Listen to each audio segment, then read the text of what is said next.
me? Yes. We can hear you without the mic.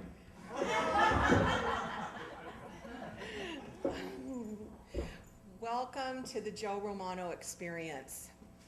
I'm so happy you're all here. God has blessed you. That's the reason you're here tonight.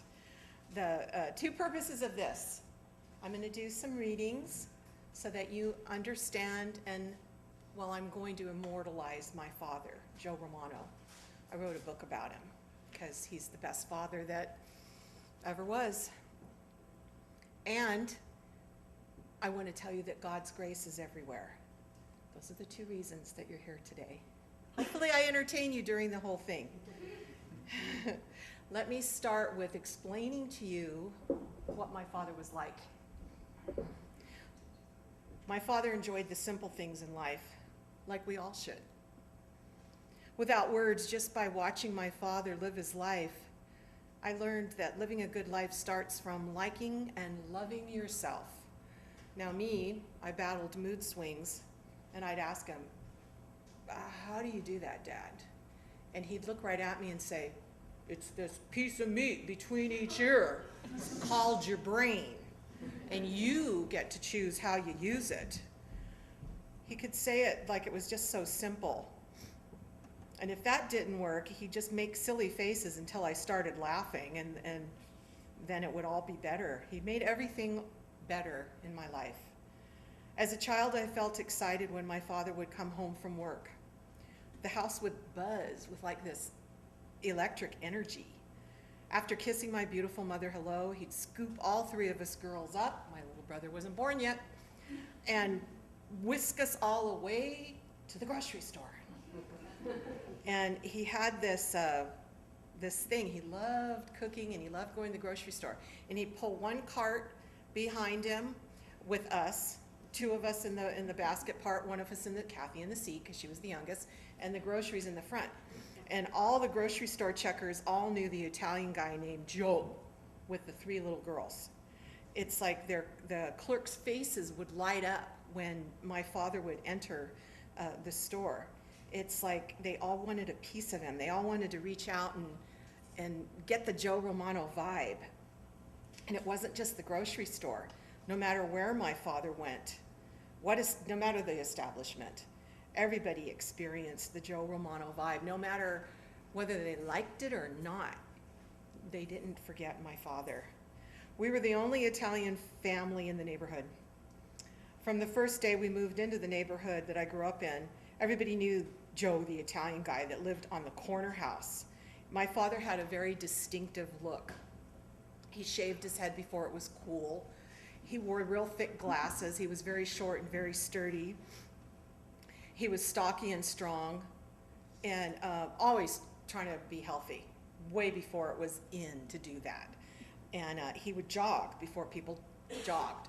And he would wear this plastic suit and run around the neighborhood in this plastic suit with a shaved head. And these people, the neighbors would say, "You look like you're from outer space, Joe." And he didn't care. He just went, "Yeah, well, that's the way it is." And then my father practiced the art of yoga before anybody knew what the word meant. And he also tapped into the power of positive thinking before there was so many books published on that. An example would be in 1989, his oncologist told him he had 6 months to live, and he said, "How do you know? What do you think, you're a god just because you wear this little white jacket?" My father outlived his oncologist. He didn't pass away till 2005. In 1989, he was told he had 3 months to 6 months to live. Now, the way my parents met was at a big band dance. In spite of their differences in height, they were really excellent dancers. Mom was a very slender built, 5'8", always wore high heels and had legs like a rocket. My father was short and stocky. I obviously take after the Romano side because I've got sturdy girls. My mother said that when my father first asked her to dance, she turned him down. She said, "I think I'm too tall for you." He said, "Your loss." And as he pivoted and he was walking out, watched him across the dance floor, and she got this feeling, and she knew she needed to, she just ran up to him, tapped him on the shoulder and said, I changed my mind. I'm grateful, or I wouldn't be right here right now talking to you. So no matter what nightclubs my parents frequented, my father would get to know all the musicians by name. He would have them over to our home. He would cook them pasta. It was a fun time. And no matter what the band was playing, it was so fun that I started hanging out with my parents in the 80s. And when they were more fun to go out with than any of my friends. I don't know who's in the audience, but sorry. Whatever the band was playing when we'd all walk in, it didn't matter. They'd see Joe Romano and they'd break into do do do do, Killer Joe, and he'd start going yeah. Hence the title of the book, Visions of My Father, Ode to Killer Joe. This book is about the last couple days of my dad's life and the visions that were coming to me as I sat in his hospital room holding his hand. It was funny because when I hired an editor to help me with this, and he saw the last name, Romano, and he saw Killer Joe, and he asked me in the email, was your dad in the mafia? And I'm like, no, it's a song by Quincy Jones called Never mind. It was so funny. But my father just loved living. He just loved living. My parents were opposites in their personalities. Their nationalities were extremely different. My father was raised in a very loving and close-knit Italian family. He never met a stranger. He could strike up a conversation with anyone because he loved talking to people. My father was an open book. I always knew where I stood with him. He was very forgiving, he was very understanding, and he cared for us more than he cared for himself. My mother was raised in a different environment. She was of German, Scottish, and Irish descent. So her family upbringing was more reserved, more contained with her emotions. And she was very regal. My mother was very physically, beautifully classy woman. I remember being just in awe of her beauty, but at times she was very unavailable emotionally to me, and that was unsettling. So I glommed onto my father. He made up for all the differences. My mom and dad moved to California from Ohio in the 50s after losing their firstborn. It was a stillborn baby. His name was John. They wanted and needed a fresh start, and everybody deals with life's challenges in their own way. So they left and they came to California, and God granted them 3 baby girls before they got their baby boy back. And maybe it was they suffered such a tragic loss at such a young age that was why my father became crazy, overly protective, and Mom maybe created an emotional distance to protect herself, because how would you ever get over that? How would somebody ever get over losing a baby? I'm going to get choked up. My parents' differences created quite an interesting balance in my upbringing, with Mom being very regal and Dad being very gregarious. There was never a dull moment. Our house was filled with laughter, friends, neighbors, wonderful homemade meals, and of course, just like everybody's life, our life wasn't always perfect. But if I had to do it all over again, I'd still pick them to be my parents. See, growing up in Southern California in the 60s was the best, because life was simpler. Most families in our neighborhood had 2 parents, 1 car, owned their homes. The moms stayed home while the dads went to work. We didn't have a lot of money, but we didn't notice because we were outside most of the time or at the beach. The house I grew up in was on a corner. It's a huge corner lot, and when you entered into the front, it was a little white picket fence around the trees. We had tire swings, we had a playhouse, we had a jungle gym. I mean, it was the supreme yard to grow up in as a child. So when you came through the front sidewalk, walk down the front path, you go around the side of the house, down this longer driveway, and then you can keep going around the block or up the side of the house. So my sister Lisa would make little stop, go, like you're, so all the kids in the neighborhood, we were either on trikes, skates, bikes, skateboard, a kid was on a skateboard, and Lisa would hand out tickets if they didn't stop. They didn't stop at the right spot. The house was an A-shaped frame house, and not very modern. Well, when you are around the corner, around the back of it where the driveway was, the long driveway, and this will be important in the next couple stories, there was a patio and stairs that came up to the patio with a door with an entry into a room that had a bathroom. Well, what my father did inside, because there was no inside access to that room up there, he ended up cutting a hole in the ceiling and put a ladder there. So we would climb up the ladder to get to our bedroom. Us girls moved up to that bedroom. Now, at the time, with that little A-shaped knotty pine wood, we had bunk beds at the time. There was a twin and bunk beds when we were younger. And I was on the top bunk, and you could see the wood was like right here on your face. So it was interesting because I'd stare at the wood and picture all the faces in there. So that's the house. It was an awesome house. There was many times people would be driving by asking my mother, "How much do you charge for your daycare?" And she'd be watering the lawn going, "What?" Yeah.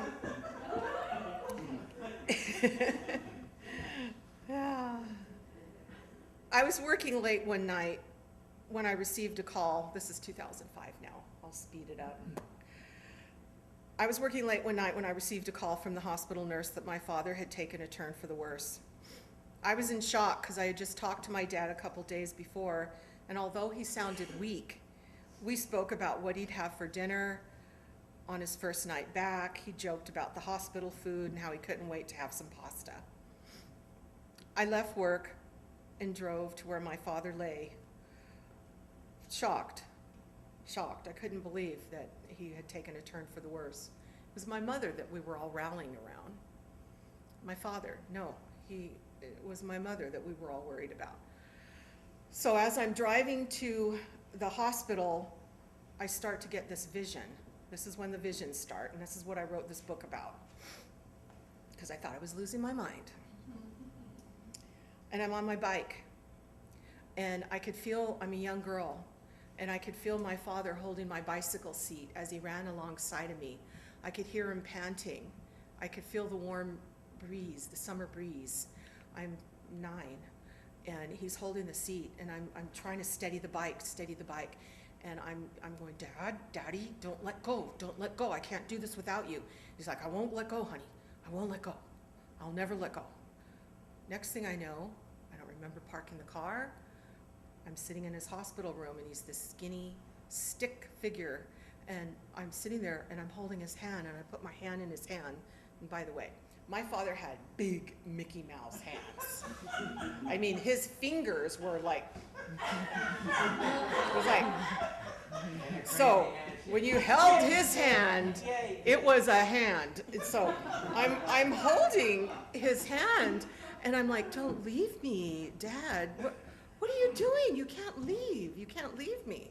How am I going to do life without you? I mean, this whole couple days is visions and me holding his hand. So when you see me go like this, I'm going to be reading one of my visions, and that I thought I was going crazy. So I'm holding his hand. I'm a small child, and I'm on skates. My little brother is riding his tricycle in front of me. We're on the sidewalk alongside our yard, going around the corner. Remember, I described the yard to you. We lived on a corner lot. And when a joy-riding teenager makes a right-hand turn and drives right up into the sidewalk. He doesn't straighten out the wheel and goes boom, boom, right in front, oops, right in front of us, right inches in front of us, through our white picket fence, into our yard, boom, boom. I am like startled that my little brother and I are still alive. I'm on my skates, he's on his trike. And it's like, the next thing I see is my father running out of down the street, the neighbor's house, with an apron on and a ladle, because he was down there cooking pasta for the neighbors. And he had a look of horror on his face, and he comes running, and my mother's like, they're okay, because my father was probably gonna strangle this teenager. But my father's look of horror turns quickly to gratitude when he sees that we're not under the car. We're all standing on the front lawn. He picks me up under one arm, he picks my brother up under one arm, and he carries us through the yard into the house. It feels so safe. I feel so protected in his arms. I know at that moment, no matter what happens in my life, my dad will be able to make everything all right. I'm protected and I'm cared for as long as my father is in my life. I walk into the hospital room and the sight of his skinny body takes my breath away. I'm in shock. This can't be my strong and stocky father. I can't believe this is happening to him. Again, it's been my mother's declining health that we've all been rallying around, but now it's my father lying in this bed. I sit down and I hold his warm hand. Another vision begins. I'm a child in my bunk bed and I'm having a scary dream. A monster's chasing me. Then I hear my father come into the room. I hear him kissing each sister goodnight on their forehead, and I start to calm down. Many nights I was totally unable to fall asleep until my father got home from his second job. I heard him saying, even though he's tired, he always comes in to kiss us. He says having two jobs and having us makes working the two jobs all worth it. Dad always makes everything okay. But I'm in the hospital room, and he's lying in the bed, and he's skinny, and he's struggling for breath, and the machines are keeping him breathing, and he's a skeleton, and this is just so difficult to watch. As I watch the nurse tend to my father, I have another vision. It's like little movies would happen in the side of the hospital room as I'm holding his hand. And we're all three little girls. We're in a bathtub. My father would give us our bath, and he'd sing, "Fly me to the moon, scrub, scrub, scrub, and let me sail among the stars, scrub, scrub, scrub." Kathy always had the front, Lisa the middle, me the back, and I'm telling you, we'd call that. Before we were even done with our bath, for the next bath the next night, Kathy'd yell front, I'd yell back. Lisa always got the middle, poor thing. But I just remember that he just would like wrap us up in a warm towel and carry us down the hall singing, "Fly me to the moon." And now I'm like sitting here in his room holding his hand, and he's this skinny stick of a man. I'm not doing well with this. I don't want him to lose. I don't want to lose him. I can't deal with this. Even working the two jobs, my father was the one who bathed us, who did most of the cooking, and who played with and chased our dog Tuffy around the yard like a speed of light. When my father was around, there was always a lot of laughter, no matter what or where we were or what we were doing. I always felt safe and I felt protected. But now this is all changing, and I'm scared. The nurse is moving my father's body onto his side so he doesn't get bed sores. His shoulder bones are sticking out. They're poking through like paper. The nurse tells the doctor to up his morphine to make him more comfortable. Each breath is becoming more of a struggle. The vision starts again as I'm holding my father's hand. I'm a young teenage girl and I'm sitting alone in the dermatologist's office, and I'm crying. I feel ugly due to all the acne covering my face. I'm waiting for my father to come in, but I hear him on the other side of the door telling the doctor, "Now, sir, I can only afford to pay you $5 a week, but I promise I'll never miss a payment. Just please help my daughter, because I cannot stand to hear her cry. Help my daughter." More family members have entered the hospital room now. I feel like it's time. I gotta go home. I gotta get some sleep. Once inside my parents' house, the visions start again. It's one of their New Year's Eve parties. The neighbors are over. I'm a small child, and I'm standing on my father's feet while we dance, and it's the best feeling in the whole world. Number one, he had huge feet, and they were flat. They were flat as flippers. And for someone that was 5'5", I think his feet were like size 13. He was not able to get into the service because of his feet. It was so fun. Now the vision, I'm in my 20s. My parents love jazz music and frequent jazz clubs. Again, like I told you, I start going out with them, and they're such a hot dancing couple that most of the people in the club like form this little semicircle around them. And women are waiting in line to dance with my father. My mother, she wasn't ever jealous, she let them.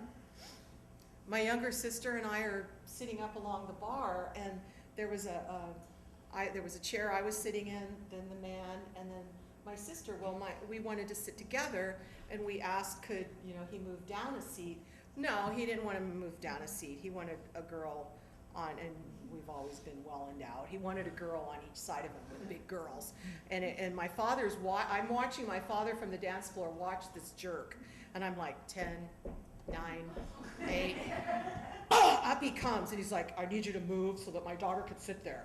And the man says, I'm not gonna move, asshole.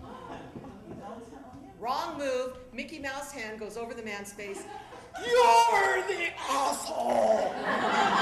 My little mother, stop it, stop it, stop it. Her little weak kitten wrist, stop it, stop it, stop it. My father's big back, he's like, you asshole. I mean, and the man, he was gonna rip that guy's face off. And I'm sitting there like, yeah, see, Dad protects us. Needless to say, the man left. Right then, the man got up, left. He was red, scared, eyes bugged out. Then the manager came walking in like, what just happened? Nobody said a word. Nobody said a word. The vision ends. I'm at my parents' home. I'm so tired that I go straight to the spare bedroom and get into bed. The next day, I return to the hospital, and Dad's condition has worsened. He's even skinnier than the night before. His breathing is even more labored. So I'm sitting there holding his hand, that big warm hand, and I'm begging him not to go. Don't leave me. How am I going to do life without you? How am I going to feel protected without you? Another vision comes. My father's banging on a pan with a wooden spoon, screaming, Happy New Year, to the whole neighborhood. It's midnight. He's young, he's strong. He's swinging around on our rope swing like Tarzan. He's not that skinny man in the bed. The vision's fled now. He's a young man sitting in a chair. He's crying tears of joy. He has just gotten the call. My little brother was just born. I'm 6 years old. But my brother's grown up and in the hospital room, and he's a grown man. And my dad's this emaciated body in the bed, hardly able to breathe. It's very surreal because it's like it's happening simultaneously, the picture of my dad being young and happy and crying. He's young and strong. He's holding his infant son in his arms, crying tears of joy. As I sit in the hospital room holding his hand, I lose track of time because I never want to let go of my dad's hand. I don't want to get lost in my thoughts, but I do. My family, it's another vision, and my family's in the South Bay Hospital awaiting my younger sister to deliver my father's first grandson. We're all waiting through her labor when my brother-in-law comes running around the corner. He's crying. He throws himself into my father's arms, and he cries out loudly, It's a boy! There's so much love. My father holds him and says, I love you, I love you. It's like my father's spirit's talking to me as these visions are happening, because I'm sitting in his hospital room holding his hand and he's dying. It's like he's talking to me spiritually. So I'm back at my father's bedside again, never losing the grip on his warm hand. Dad's voice is totally talking to me, but his mouth isn't moving. More flashbacks flood my mind. My father's second grandson is 3, and he's pulling me out to show me this big red car that Santa bought him for Christmas. Now my dad's telling me how proud he is of my brother. Look what he builds. Dad's telling me how much he loves my brother's girlfriend and her son Brian. Dad tells me that he is still very excited every time my older sister Lisa calls to say she got a part in a movie. Dad tells me how grateful he is to my younger sister for giving him 2 grandchildren. I can hear his voice saying, look how handsome they are, but then look how beautiful their mother is. Dad tells me how proud he is of me and all my accomplishments. All this is happening without his mouth moving. It's all cerebral. His hand still feels warm. He tells me how much he loves his beautiful wife, my mother. Over in the corner, she's only 19. They're just married. She's so young, she's so beautiful. Now he's chasing her around the room. He did that frequently. Pinching her hips. My poor mother would get, she was so classy and so contained and so regal, and she'd get up to change the TV station, because back then we didn't have like clickers. And he'd go, look at her hip line. Look at your mother's hips. She's beautiful. Look at this butt. Look at this butt. And she'd go, honey, honey, honey. We're little kids sitting there going,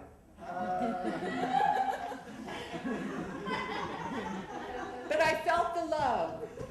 I felt the love. He always said how lucky he was to have met her, married her, and have children with her. I felt the love in the room. I feel his love from the warmth of his hand. I never want to let it go. I want to stay there forever, just holding his hand. But I eventually leave the hospital and go to my parents' home to get some sleep. The visions start coming to me as I lay down to try to sleep. I'm 4 years old, and we're out in the ocean at Belmont Shores, and I'm on a raft. My mother's by my side, and she's walking out with me, and I see my father out there farther. And I'm yelling to him because I'm showing off. I'm like, I'm in the ocean too, and I want him to see that I'm out there on a raft too. And then, funny, but my mother just all of a sudden decides she needs to smoke a cigarette and leaves me. She goes to the shore. My mother was a little distant, and probably thought I was sturdy enough to, with the sturdy girls, thought I could do it, you know. So I started to scream, Daddy, Daddy. And just as I scream, Daddy, I see him turn around, his eyes flash SOS, and I fall off the raft, boop, into the ocean. And I'm telling you, I was only 4 years old, but your life flashes before you. I was drowning. I could see the different paintings on my dresser. The handle, one was a train, one was a rabbit. I see our cat, Boo Boo Kitty. And then all of a sudden, everything starts to go dark when the biggest, strongest arms in the world lift me up, and I can take a breath. And it's my dad. And I say, I want to go home. And he is crying tears of joy as he places me on the raft and swims to shore with one arm on me and one arm never letting go of the raft. And he tells me the whole time to hold on tight, don't let go. He's young, he's tanned. As we get close to the shore, I see my tall, thin, beautiful mother standing there immobilized like a mannequin. My father yells at her, what's wrong with you? Why didn't you call to me? She could have drowned. My dad carries me past my mother with a warm towel around me, and my mother walks up, sits down on the towel and lights a cigarette, stares off into space, and my father just busied himself making us lunch. And I felt bad for falling off the raft and causing the fight, but I knew that my father would always be there no matter what happened. He'd always be there to protect me. Now he's dying, and I'm not liking this, and I'm not able to handle this. How am I going to deal with life? How am I going to do life without my father? Now, the next vision, I'm 9 years old. It's a warm Southern California summer day, and my parents take us to the saltwater lagoon in Redondo Beach. Next door, they're building what was Rubens on the Rocks at that time. Now I think it's Joe's Crab Shack, but they were building Rubens on the Rocks. And I noticed that day my mother wasn't talking that much, so my father kept overcompensating for the silence, saying, isn't this fun? Isn't this fun? And at lunchtime, Mom gets out our sandwiches and sodas, and the 4 of us kids sit on the blanket, and we start to eat our lunch. And I notice Dad's not around anywhere. And in the distance, I hear a man hollering, hey, hey, look at me. woman sitting next to us says, "Oh my God, look at that man up in the rafters. Oh my God, he's crazy. He looks crazy. He could fall at any time." With that, we all look over, and it's my dad. He's yelling, "Hey, hey, look at me, everybody, look at me." And my mother never looks up from her sandwich. She quietly says to us, "Girls, ignore him." And I'm like, "But Mommy, Daddy's up on the bed." "Ignore him." I snuck in a wave just because I felt like a traitor, before I turned and ate my sandwich.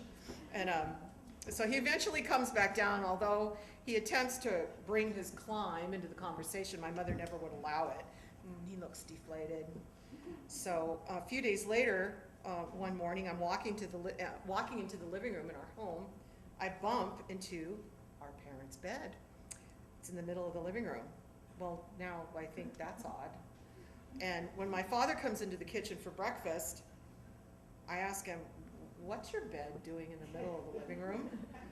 He barks at me, "Don't ask stupid questions like that." Puzzled, I look into their bedroom and I see a little twin. For months, when my friends came over to play, they just kind of stare at the bed in the middle of the living room, and no one really brings it up. So I don't remember how long this separate sleeping situation went on, but we were all happy when my parents' bed ended up back in the bedroom. Another vision, I'm drowning again. I'm 12. I'm swimming in a pool with my childhood friend, Joyce. My father is teaching us how to swim and tread water. She's catching on and all's good, but my father leaves us alone for a while because, he probably had to use the restroom. He went into the hotel room. My friend starts to swim across the pool when she stops and starts to straighten her bathing suit top, and down she goes. I'm not thinking anything of it. I swim to her. Well, she panics. She uses my head as a buoy and presses down on my head to get her head above the water. And once again, my life starts flashing before me, and I'm like, "Oh, this is the second time in my life I'm going to drown." And just when I start to see, our dog, my favorite clothes, up comes the warm, big Mickey Mouse hands of Dad, and I'm free, and I'm safe, and I'm protected, because with Dad around, nothing's ever going to go wrong. He's always going to be the one that's there for me. He's always going to be the one that protects me. Now he's laying in this bed dying. How am I going to do life without my father? I'm not liking this at all. I'm not doing well with this at all. Now, Franco Dragone created Les Rêves. It's the Cirque du Soleil show in Las Vegas. And he is quoted with saying, "Life is imperfect, but so beautiful in its imperfections." Which takes us to the next section. I'm 13 years old, and it's summer, but because of my curves, I look 18. I'm standing on the corner of PCH and Diamond outside of Redondo Beach Auditorium, waiting for my sisters and other girls who are part of our carpool to come out. We were all in a play, Annie, Get Your Gun, and it's my father's turn to pick us all up from rehearsal. I'm standing alone on the corner, and the girls aren't out yet. And down the hill, this huge hill, Diamond Hill, seemed so huge. This two-seater red convertible, a young, good-looking man comes driving down in this two-seater red convertible. He stops, and like in the middle of the street, he's not at the light yet. And he yells over to me, but I can't hear him. He motions for me to come over, but I was taught don't approach strangers. But the car's so pretty and he's so good looking that I walk up to the car, and I'm assuming he's going to ask me for directions. What I see him doing makes no sense. He has an odd smile. I don't need to read this. He has an odd smile on his face. And what I see, I don't understand, and it shocks me. And he's like, his pants are down around his ankles, and he is being his own best friend. Long story short, so I'm like, walk back to the corner, and just then the girls are coming out, all the girls are coming out, and I'm like, and I tell them all what I just saw. I don't know what I just saw, but I know it wasn't right. And they all start screaming and running in little circles. And then Lisa comes out, and she's like, what's going on, what's going on? And I tell her, and she's like, loses it. Just then my father's pulling up in the station wagon. There was the front seat, the middle seat, and there was this back seat that faced out the back. All the girls pile in. I pile in right next to my father, and I'm in shock. Someone's next to me, there's girls in the middle, Lisa's in the very back. And Lisa, being Lisa, has to just can't wait. She starts to tell as he starts proceeding up Diamond, she starts to tell him what had happened to me. But I'm like this. I can't function. I mean, I'm like immobilized with, I don't know what I just saw. And he's like, what? And he's pulling up because driving up. Just then, one of the girls sees the red convertible coming down the hill, and everybody goes, there he is! And I'm like, my father throws the car into park, or what he thinks is into park, gets out of the car and goes, whoa! Whoa! And like he's gonna stop a moving vehicle. He thinks he's gonna stop a moving vehicle. We start to roll backwards. I'm like this. He's running after the guy in the red convertible going, whoa, whoa. And all I had, Lisa's in the back seat, the very back seat, facing me going, MaryJo, step on the brake. MaryJo, step on the brake. All I had to do was go like that. No, I'm like, and this I will forever be impressed with my sister. She turned into this action figurine. It's like she defied gravity and like soared over all the seats, and her hand, head first, her hand stepped on the brake. She stops a moving vehicle, and I'm like this. She hits me, but stops. And then my father comes rambling back up like, whoa, what just happened? What just happened? And then there's cluster confusion with he and Lisa as they change seats, and he gets back into the car and he yells at me, why didn't you press on the brake? None of us were going to say, why did you leave us rolling down the hill? Yeah. Well, anyway, see, life isn't perfect, but so beautiful in its imperfections. Well, we go to the police stations right there. There's PCH and Diamond, and we go blowing into the police station. You can only imagine all these teenage girls, and I'm like this. My father's hand, Mickey Mouse hands. What? You know, the poor guy couldn't get a report. I mean, he wrote down what he could. But needless to say, they never caught the man in the red convertible. And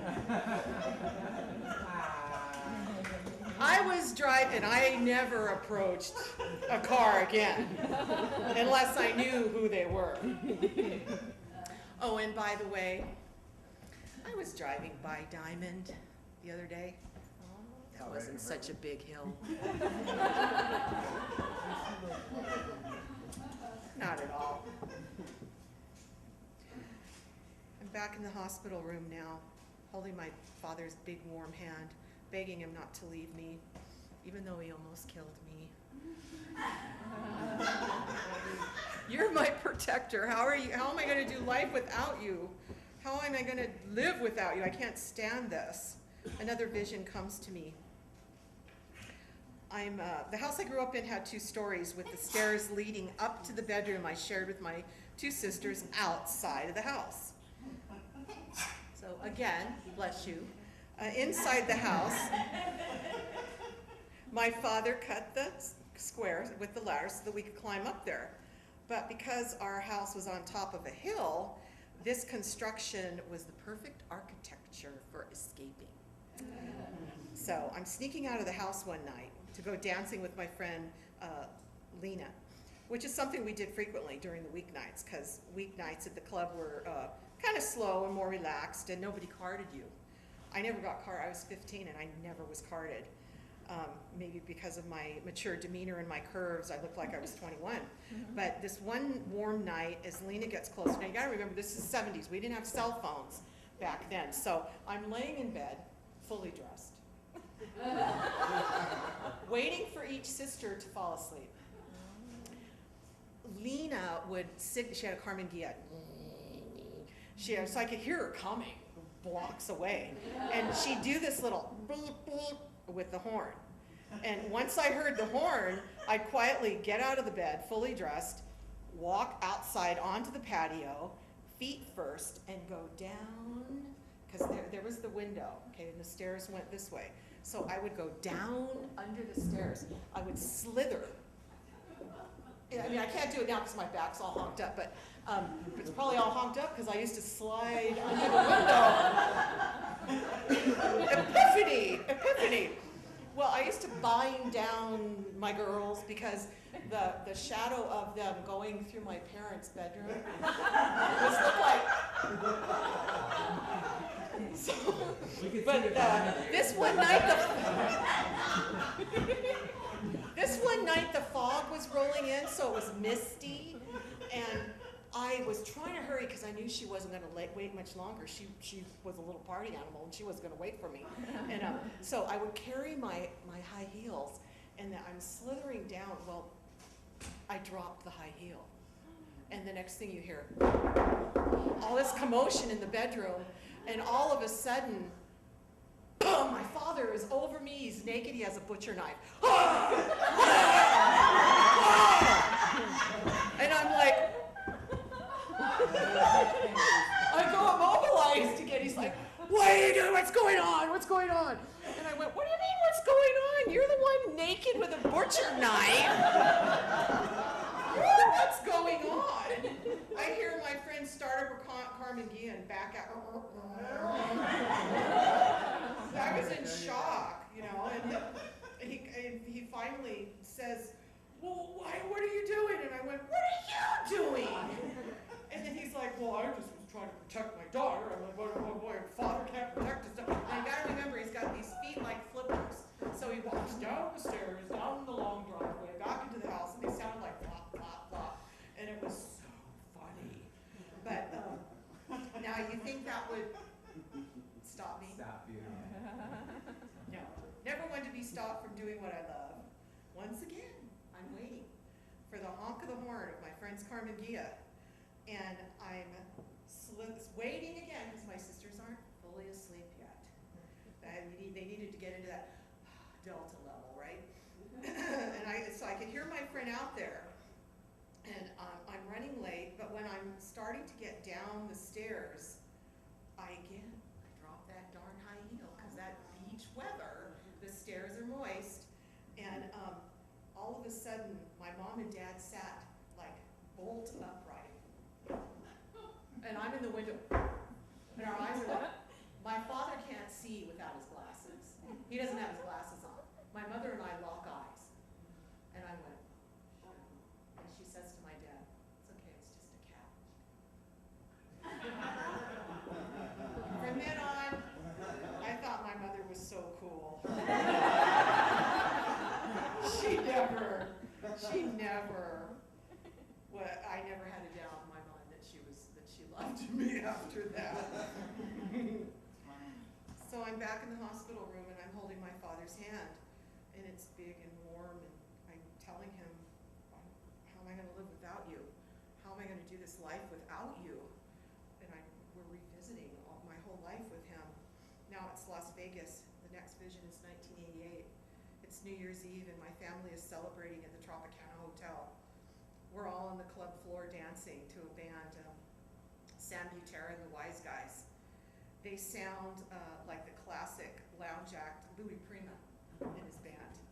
My father loved Louis Prima. As the countdown starts for 1989 to begin, it's 10, 9, 8, 7. Something makes me look around. I see my parents up on a platform. This is so surreal. And I can see my parents up on this platform, and they're hugging and they're singing Old Lang Syne, and there's like this foggy mist around them, and I feel like I'm being pulled up. I feel like I'm being pulled up away from the crowd, and my whole focus, there's this crowded casino, and my whole focus is only on them, and it's like this voice came to me kind of like that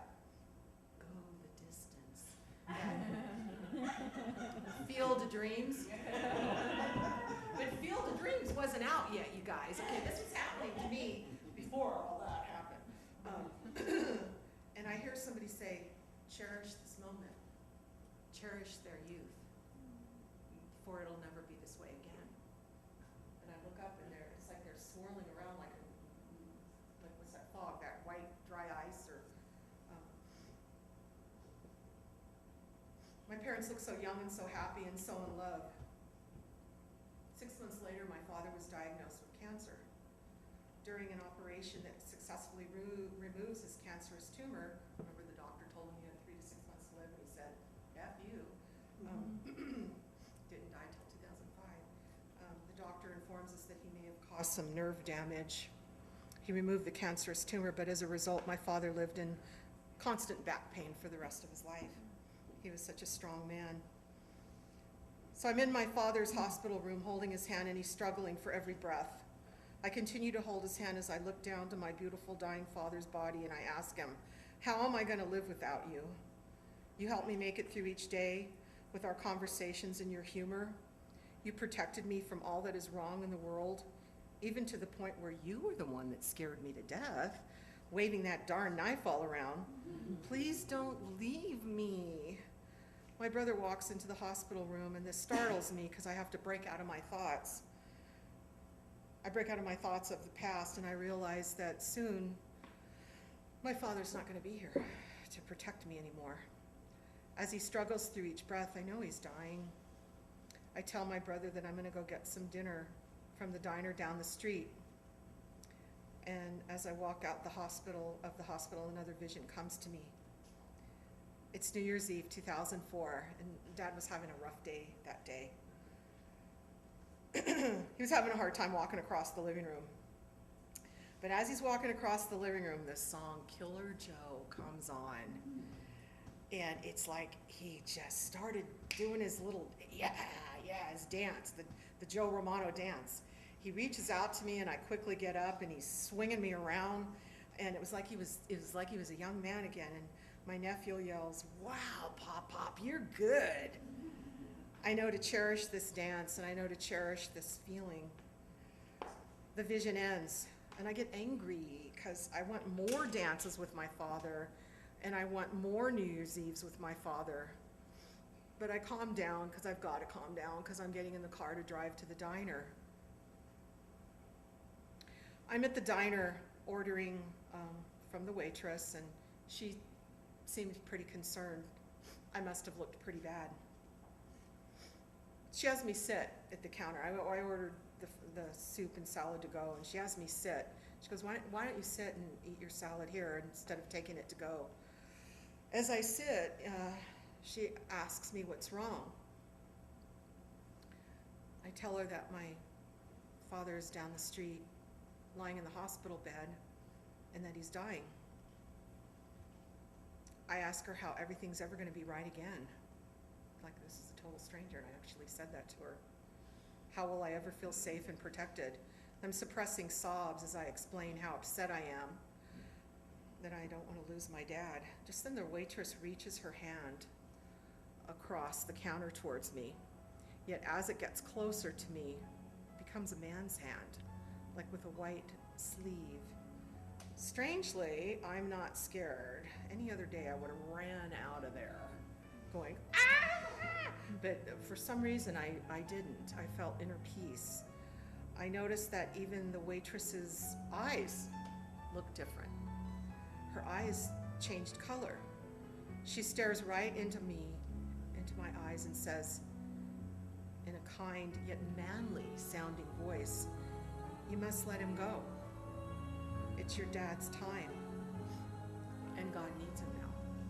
She's holding my hand the whole time. Again, I feel like that white fog thing, and I don't see any of the people in the restaurant. It's just her and I, and she's a man. Let him go. I'm calm because I understand that I have just felt God's grace. On any other day, I would have felt fear and ran out of that restaurant, but not today. I say, I didn't know it was me and my needs keeping my dad here. I didn't understand I had that power. having this long conversation with her about what it's like and what they need from him. I didn't understand that I had the power to keep him, but I'm feeling remorseful that I'm stopping God's path. I say, I understand. I understand. And I mean it. I had a certain conviction. I felt strong all of a sudden. I didn't feel like this weak, oh my God, how am I going to do life without my dad? I felt God's grace. I felt strong. I didn't feel alone. I didn't feel alone. Her head nods slowly as she lets go of my hand and moves her hand away. At this point, now I see her arm and her eyes, and as she resumes packaging up the rest of my food, acting as none of this conversation had occurred. I drive back to the hospital, and I give my brother his dinner. He goes out to the lobby to eat, and I'm alone with my dad holding his hand. Even though I want my dad to be around me forever, I slowly and lovingly tell him I'm going to be fine, that I will take care of myself, and I will be okay. There is a strong conviction to my voice that I never felt before, a self-assuredness. I inform him, the family will take care of Mom. She is to live out the rest of her life in the home you both shared. Don't worry about that. I tell him that I understand God is calling for him now, and that he must leave. I tell him what a good job he did, and that his life was good. He did good work here as a human being. I understand it's selfish of me to keep hanging on to him, and I'm going to let him go now.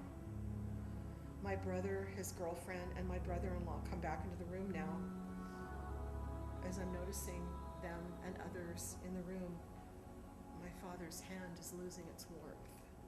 It's no longer warm, it's becoming cold. I lovingly and calmly let go of my father's hand.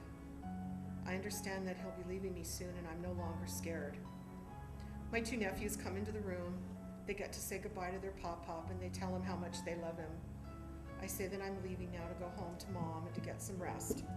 My brother also leaves, and my sister's sons are going to come home with me. The hospital room starts to feel cloudy. A mystical calm swirls around me because I feel the presence of others in Dad's room. I sense that with their warm presence, my father's spirit will be comfortable enough to leave, and that his leaving will be easier once we are all gone. I went through a course with Deacon Scott, and this man said he had seen it hundreds and hundreds of times when he'd go to give last rites to somebody. Inevitably, it was when the family members went home to get rest or to get something to eat that family member felt comfortable enough to cross over. I say goodbye, and that I will see everyone tomorrow, but deep inside I understand that this is the last time I'm going to see my father. As I'm driving down the street to my parents' home, a flood of visions start again.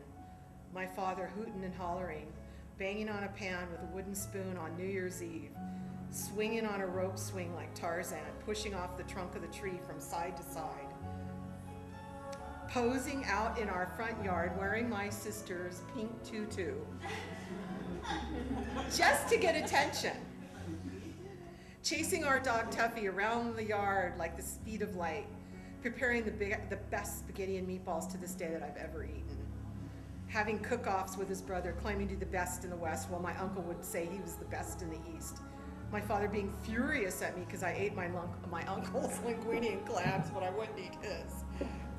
Strong-arming any potential boyfriend with a crushing handshake, saying that a strong handshake and an ability to look straight in the eye showed good character. Sunday family drives, teaching me self-defensive tactics. Backseat driving me until I thought my head would explode. Constantly instructing me to put things back where you got them. Walking into the living room with shaving cream all over his head, shaving his head when he heard a guest in the house, then shaving what was left of his hair just to get attention. Hugging and kissing my mother as she went about her day, all the while she's trying to ignore him, and just hugging and kissing me as a child until I was embarrassed beyond belief. I'm driving down the street now, and I've got nephew's in the car, and all of a sudden I'm feeling my younger sister. I'm feeling her passing me. I feel her heart beating. We're doing a changing of the guard. She's going to the hospital to be with Dad. I'm going to the home to be with my mother. I'm a young girl again. My father's running alongside of me, holding my bicycle seat, saying, "You could do it, you could do it." He's young and strong. I'm scared, but as long as he's beside me, I'm safe and protected. Now you have to understand this is happening while I'm driving home, and I feel my sister passing me. Once her feet hit the floor of the hospital, I felt what seemed to be wings around her, and I felt her feet lift the floor. I heard my uncle's giggle. I feel my younger sister start running towards my father's room. I could feel her urgency. She's trying to get to Dad before he leaves us. Now I'm home. I'm reaching the doorknob. Visions of my young father running alongside of me as I struggle on the two-wheeler are coming back stronger than ever. I'm in my parents' driveway, and I feel my sister being lifted by what seemed like wings. Again, I'm still a young girl on the bike, yelling at my dad, "Don't let me go, don't let me go," but he's not answering. So I look over my shoulder, and as far down the street as could be, I realize I'm riding the bike by myself. I see him. He's behind. He's young. He's strong. He's going, "Ow! I knew you could do it. I knew you could do it." Right when I'm opening the front door of my mother's home and the phone's ringing, I feel my father, "You could do it." The phone's ringing. I go to answer the phone. I already know what they're going to say. It's my brother-in-law. "Your father just passed away. Your dad has just died." That was Friday, March 18th, 2005. 4 days earlier, on March 14th, my father turned 80. I went in to say happy birthday to him, and I sat there and stared at him until just willing him to acknowledge me in that little shell of a body. And then I realized how to get him to acknowledge me. I said, "I moved your stuff." He was like,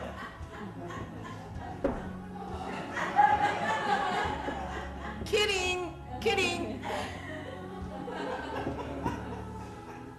He woke up for a brief instant, saw me, looked me right in the eyes, and softly said, "I love you," with that little Popeye eye. Thanks be to God for that.